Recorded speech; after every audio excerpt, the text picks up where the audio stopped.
Kisah pahit tua manis.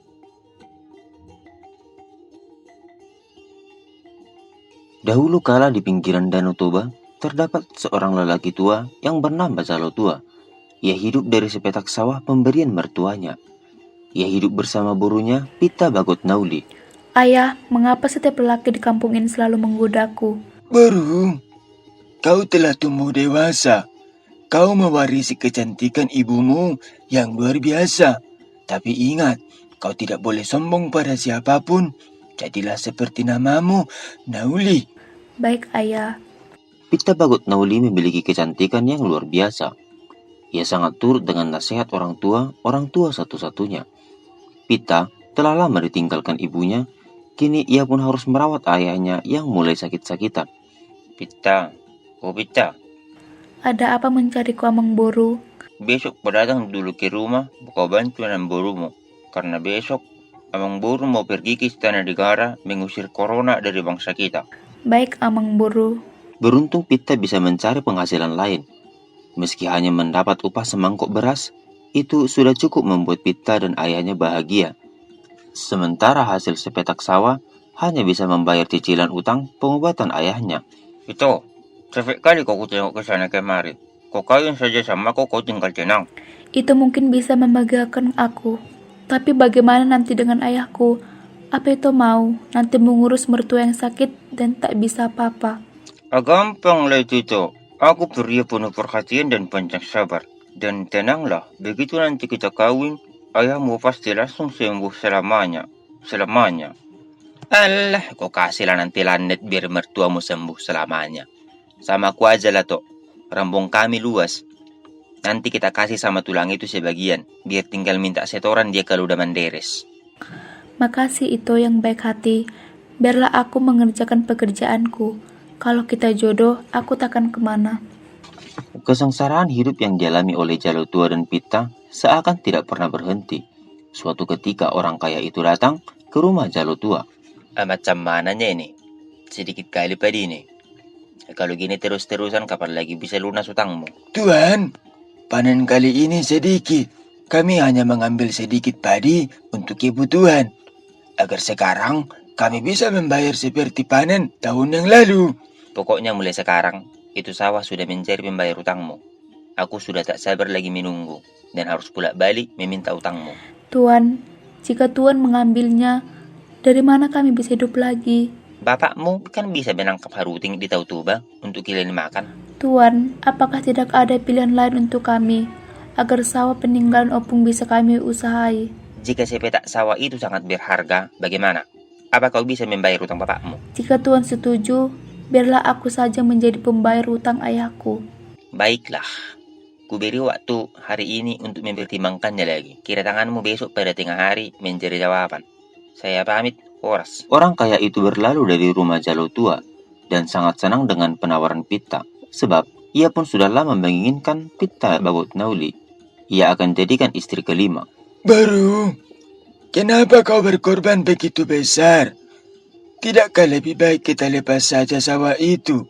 Benar kata Tuan Takur, kita bisa menangkap haruting di Tautoba untuk kita makan dan jual. Ayah, itu peninggalan Opung dan ibu satu-satunya. Itu amanah yang harus kita jaga. Bukankah ayah pernah yang berpesan, tanah itu adalah si leon tua untuk kita? Baiklah, jika itu sudah menjadi keputusanmu, semoga mula Janina Bolon menyertaimu. Ayah, aku tidak akan pergi jauh. Aku masih bisa datang menjenguk dan merawatmu. Percayalah ayah, aku akan baik-baik saja. Keesokan harinya, Pita membulatkan tekad. Ia pun berangkat menepati janjinya menemui Tuan Takur tepat pada tengah hari. Pucuk dicinta ulam pun tiba. Oh, itu Pita, ternyata saut nama Hita. Maaf Ito, aku datang kemari bukan untukmu, tapi untuk ayahmu. Kenapa? Bagaimana, Pita Bagot Nauli? Kau sudah memikirkannya?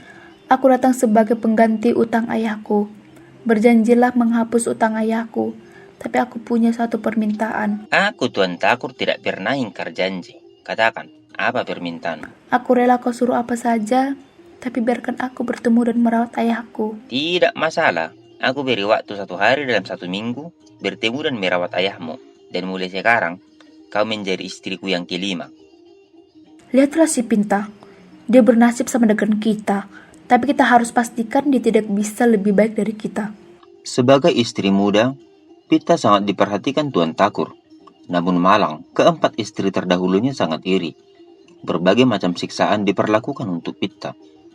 Ia sering dijambak, bahkan dipukul dengan kayu besar. Jika permintaan salah satu dari keempat istri Tuan Takur tidak segera dituruti, akhirnya Pita jatuh sakit, ia pun lumpuh. Tuan Takur yang terlanjur sayang dengan Pita berusaha mengobatinya. Berbagai macam datu didatangkan dari penjuru kampung, hingga pada suatu saat seorang datu didatangkan dari Dolok Pusuk Buhit. Anak baik, kau sudah menjalankan nasihat orang tuamu. Kau baik, kau penurut, anak baik. Kau akan segera sembuh. Katakan Dupung, ramuan apa yang menjadi penyembuhan Pita? Aku sudah mempersiapkan ramuan untuk Pita, dan pada hari yang kutentukan, kau harus melaksanakan ritual merdebata dengan membunyikan godang sebangunan, namun tidak di sini. Katakan Dupung, kapan dan di mana kita bisa laksanakan ritual itu? Di Tanah Seliau Tua milik Jalo Tua. Pada hari yang sudah ditentukan, godang dibunyikan di tanah milik Jalo Tua. Datu dari Pusuk Buhit memimpin ritual merdebata. Ia memohon pada Mula Jari Nabolon agar ramuannya diberkati demi penyembuhan Pita Bagot Nauli. Agar Pita dapat manortor, kaki Pita dibenamkan ke tanah. Namun, semakin Pita manortor, semakin dalam Pita terbenam. Pita Bagot Nauli, minumlah pengurasun ini. Ini akan membuatmu semakin kuat, dan cita-citamu membahagiakan ayahmu akan segera tercapai. Pita meminum ramuan pemberian datu itu, dan kemudian tidak terjadi apa-apa. Gelap akan segera datang. Esok hari, Pita Bagot Nauli akan memulai hidup yang baru. Dan panggillah dia dengan nama Bagot. Malam itu datu dari Pusuk Buhit menemani Pita yang sedang tertanam. Dan saat bulan purnama datang dengan terangnya, Anak yang baik, tubuhmu sudah cukup kuat menerima siksaan. Dan air matamu sudah terlalu banyak terbuang sia-sia. Sudah saatnya air matamu menjadi berharga. Rambutmu tidak lagi terbuang sia-sia. Anak baik, terimalah berkat Mula Jari Nabolon untukmu, agar kau bisa menjadi berkat bagi semua orang. malam itu Jalo Tua bermimpi sedang memotong ranting pohon yang aneh. Ia penasaran dengan getahnya yang encer. Jalo Tua mencicipinya. Rasanya sangat enak. Dalam mimpi, Jalo Tua memukul-mukul sisa ranting dan keluar getah yang banyak. Ia pun menampungnya. Ayah, itu adalah air mataku. Tampunglah agar kau bisa menjualnya untuk kehidupan yang lebih layak. Pukullah aku seperti ranting itu, agar air mataku terus mengalir. Ayah, aku selalu bersamamu di sepetak tanah, Seleon Tua peninggalan ompong dan ibu. Kabut datang menyelimuti tubuh Pita. Datu itu terus komat-kamit seperti mengucapkan mantra. Kabut terus berputar dan menjulang tinggi. Akhirnya, datu itu menghilang bersama kabut. Keesokan harinya, Jalo Tua memastikan mimpinya. Dan benar saja, di tempat Pita terbenam, tumbuh sebuah pohon besar dan kekar, dengan rambut di setiap pelepahnya. Di ujung pohon itu, menjuntai bulir-bulir buah. Beruku yang baik, kau sungguh berbakti pada orang tuamu. Semoga alam membiarkanmu hidup selamanya. Dengan derah air mata, Jalo Tua melakukan seperti petunjuk dalam mimpinya. Perlahan dan pasti, hidup Jalo Tua semakin membaik. Kini, Jalo Tua menamai pohon itu dengan Bagot, dan dirinya sebagai Paragat. Sementara air mata Bagot itu dinamainya dengan Tuak. Demikianlah kisah pahit di balik manisnya rasa Tuak. Nama Bagot merupakan adopsi dari tokoh legenda Pita Bagot yang bersedia mengorbankan dirinya demi berbakti pada orang tua. Bagaimana dengan baktimu pada orang tua? Tulis di kolom komentar ya.